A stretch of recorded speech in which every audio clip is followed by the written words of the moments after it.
Change there by Merchants Vice, an old prog rock band from a good 10 years or so ago. And more importantly, how are you getting on with your values? Hopefully you've got a few. Hopefully you've maybe had a look and seen how these are showing up in your life, how they're affecting the results you're getting. And you can see that, maybe you can even see that by changing or even aligning your values, getting all your values in alignment. Just imagine how much more powerful your successes are going to be. So that's the third step for change, is align your values. The fourth one, now we're going to come to actually making some changes. This is notice your skill gaps. Because once we've cleared out the old emotional responses, the old disempowering decisions which are holding us back, and we've aligned our values, the next step is take stock of where we are and look where we want to go. And what skills do we need to take us there? So what are the skills you need to take you where you want to go? And what are the skills and knowledge that you currently have? So make a note, when you know where you want to go, make a note of all of the skills that would be needed, the knowledge that would be needed to get there, to achieve that outcome. And make a note of the relevant skills and knowledge that you currently have. And then notice, where are the gaps? It sounds simple, but it's so often overlooked. Such an important point, it's so often overlooked. Figure out where your skill gaps are. Where are your knowledge gaps? Because if you don't know them, if you're blind to them, they are going to hold you back massively. And you're not even going to be aware that they're holding you back. So step 4, really important one, notice what your skill gaps are. Notice, make a list of all the skills and the knowledge that's required to achieve whatever it is you want to achieve, or to achieve this change. Then make a note of all the skills and knowledge which you currently have, which is relevant to it. And then compare the two lists and notice where you are deficient. Notice your skill gaps, your knowledge gaps. Now, it's important that we do this only after we've done the first 3 steps, only after we've cleared the emotion, harnessed our new decisions, and aligned our values. Because if we attempt to do this earlier on, we are going to be artificially held back. We're going to be held back by all the emotion around it. We're going to be held back by the decisions that we're not good enough, we don't deserve it. We're going to be held back by our values being out of kilter, out of step. So that's why this is the 4th step. So once we've got the other 3 in place, then we notice the skill gaps. What do we know? What do we need to know? Where are we deficient? Step 5, you can probably guess what step 5 is. Step 5 is to gain your new skills. So once you know which skills you need, once you know which knowledge you need, it merely becomes a matter of finding out how you can learn them and then learn and polish them. So it's that simple. Like I said, these are simple steps, not necessarily easy, but simple steps. For example, you might look to enroll in a local college or on a course to develop the skills that you need, or you might start doing some research in your local library to find the knowledge that you need. Or you might hire a coach or a mentor in those areas to help you develop the skills and the knowledge. Now, bear in mind, very important thing to bear in mind, a coach is not a mentor. A mentor is not a coach. They are 2 very different things. They are 2 very different things. A coach will sort of help you to make the changes you need and help you to achieve the things you want to achieve. Whereas a mentor is someone who has already achieved whatever it is you're setting to achieve and will kind of tell you how they did it and guide you to how they did it. So a mentor is more going to tell you how it's done, whereas a coach is more around the mindset, giving you the mindset to be able to do it. Now, sometimes you get people who are both coaches and mentors. More often than not, they're either a coach or a mentor. But a coach is not a mentor. A mentor is not a coach. Very, very important thing. Important distinction. But you might look to, as I say, enroll in a local college, or do your own self-study, or do your own research in the library, or even, I believe there's an internet out there where we can do all sorts of search and research. Or you might hire yourself a coach or a mentor, or you might. Another great way is find friends who have already got those skills. Find out what do they do, how do they do it. Study them to figure out how they do it. Or you might Maybe get biographies, or even better, autobiographies of people who have done what you want to do. Read those books. Figure out what is it they did. How did they do it? Develop those skills. So that's step 5. Gain your new skills. And then we have step 6.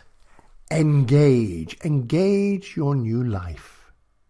Because once you've made these changes and put things into place, it's time to truly engage with your new life and live it the way that you wanted to.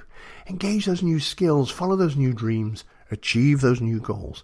Now, of course, it's important to remember that this is a process of constant measuring and checking. Measuring and checking to make sure you're on course and to adjust your course accordingly. It's almost never are you going to be on course and not have to make course changes. That's just the way life is. We look at the Apollo missions, like Apollo 11, when it was heading to the moon, it spent something like 99% of its time off course. They had to keep adjusting the course to keep it on course. But they got there. Oh, they got there. So you're going to have to constantly measure what you've achieved, measure results, compare them with where you wanted to be. Are you getting the results you wanted to get? Are you achieving the things you wanted to achieve? Is it going the way you wanted? If yes, carry on. If not, what do you need to do to adjust your course to make it work? Now, because the beauty here is that you're no longer wondering whether you can do something. You're no longer thinking, oh, this is too scary, or I don't even know if I could do that. Oh, no. You're too busy enjoying the process of making the journey itself work.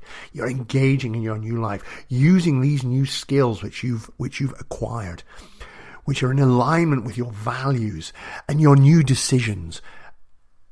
Noticing that the absence of any of those old emotions which had been holding you back in the past. That's the power of the 6-step model for change. That is the 6-step model for change.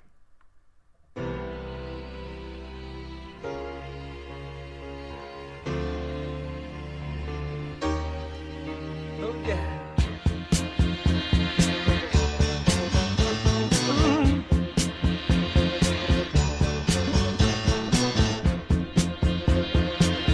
Still don't know what I was waiting for. And my time was running wild, a million dead-end streets. And every time I thought I got it made, it seemed the taste was not so sweet. So I turned myself to face me, but I've never caught a glimpse how the others must see the faker. I'm much too fast to take that test. Changes. Turn and face the strain. Changes. Don't wanna be a richer man. Changes. Turn and face the strain. Changes. It's gonna have to be a different man. Time may change me, but I can't trace time.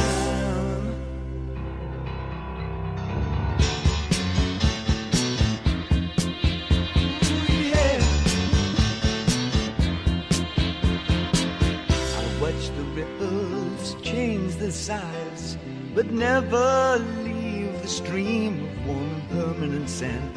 So the days float through my eyes, but still the days seem the same. And these children that you spit on as they try to change their worlds are immune to your consultations. They're quite aware of what they're going through. Changes. Turn and face the strain. Changes. Don't tell them to grow up out of it. Changes. Turn and face the strain. Changes. Where's your shame? You've left us up to our next event. Time may change me, but you can't trace time. Strange fascination, fascinating me. Our changes are taking the pace I'm going through. Changes. Turn and face the strain. Changes.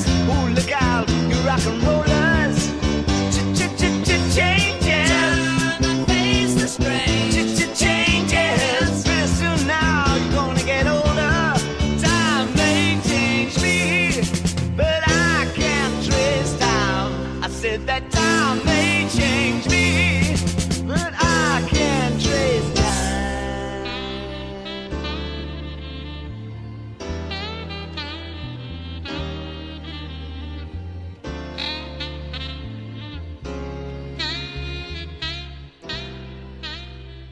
That's David Bowie there with Changes. David Bowie with Changes. And we've explored the six-step model for change. Let's just give a quick recap of that six-step model. Step one is to clear the emotion, because when we clear the underlying emotions, fear doesn't get a chance to develop. And without that fear, that's one less thing holding us back. The second step is to harness new decisions, because we can change the decisions we made in the past. And when we change those decisions, we change the results we get. And step three is to align your values, because when we align everything that we do with everything that's important to us, we dissolve those barriers to our success. Those barriers just disappear. Makes life so much easier. Then once we've done those, we move on to step four, which is to notice your skill gaps, because often the biggest barrier to our success is knowing which skills we need, because unless we know the skills we need, we can't develop and use them. So, of course, once we've completed step four of noticing our skills gap, it's time to move to step five, which is gain your new skills. Because once you know what you need to know, gaining those skills brings about massive results, and it can do that very quickly. And once you've done that, it's on to step six, engage your new life. Making full use of the changes that you've made, making sure to keep measuring every outcome you're getting. Is it on track? Is it keeping you on track? And adjust if you need to. That's the sixth step, and that's my six-step model for change. I've used it myself many, many times. I use it with countless clients. Always gets great results. So that's kind of it for today's episode of The Science of Change. I hope you've enjoyed it. I hope you found it useful. What did you make of it? Please let me know. You can go to theconfidencealchemist.com and you can find this episode on the radio show section. You can leave some comments in there. Let me know what you thought of it. Or you can connect with me on Facebook, facebook.com/theconfidencealchemist. Like the page while you're there. Let me know what you thought of the episode. Let me know how you're going to use this to make your own changes in life. Let me know what you think about suggestions for future episodes. Well, what things would you really like me to cover? Find me on Facebook. Find me on LinkedIn, Keith Blakemore Noble on LinkedIn. Connect with me there. Drop me a message if I can help you make change, if I can help you to transform your deepest fears into your greatest strengths. Get in touch. Let's have a chat. Whatever. But in the meantime, thank you so much for joining me once again. It has always been my great pleasure to have you here. And I will just leave you with this thought. Remember that change is always possible. And, dear listener, when you change your mind, you change your life. Bye for now. You've been listening to the Confidence Alchemist radio show. To find out more, visit theconfidencealchemist.com.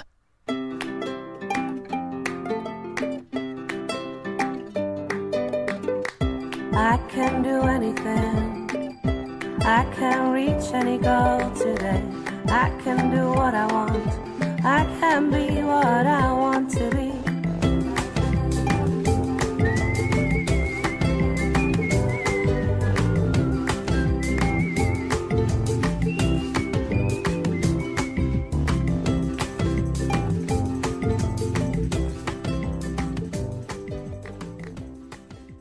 Coach on Fire Radio.